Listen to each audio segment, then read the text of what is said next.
అహ్మదాబాద్ లో జరిగిన air India విమాన ప్రమాదం మీద చాలా ఊహాగానాలు జరుగుతా ఉన్నాయి. ప్రమాదం ఎట్లా జరిగింది, ఏం జరిగింది, దాని కారణాలు ఏంటనే దాని మీద కన్ఫ్యూజన్ కొనసాగుతా ఉంది. ఆ ఫ్లాప్స్ ఓపెన్ కాకపోవడం వల్ల జరిగిందని కొందరు అంటా ఉన్నారు.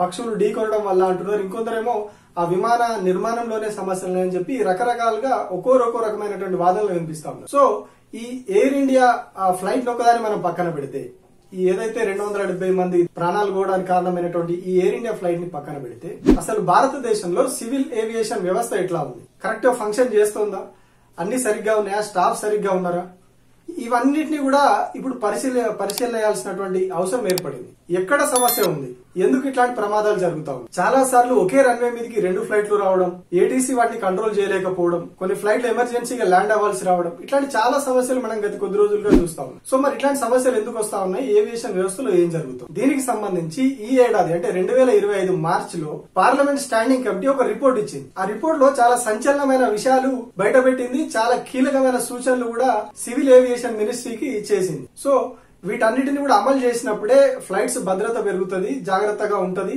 ప్రమాదాలు జరగకుండా ఉంటాయని చెప్పి ఆ స్టాండింగ్ కమిటీ చెప్పింది. కానీ ఇప్పటి వరకు వాటిని అమలు చేసిన దాఖలాలు కనిపించలేదు.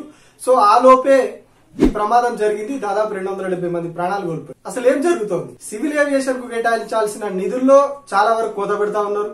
అట్లాగే స్టాఫ్ లో కూడా చాలా వరకు రిక్రూట్మెంట్ జరగట్లేదు. పెద్ద ఎత్తున అందులో ఖాళీలు ఉన్నాయి. 50% ఏమో ఖాళీలు ఉన్నాయి సివిల్ ఏవియేషన్ మినిస్ట్రీలో. దాని అనుబంధంగా ఉన్నటువంటి ఇతర సంస్థల్లో అన్నిట్లలో కూడా పెద్ద ఎత్తున ఉద్యోగుల ఖాళీలు. సో వీటితోటే ఇప్పటికీ కేంద్ర ప్రభుత్వం నెట్టుకొస్తా ఉన్నారు.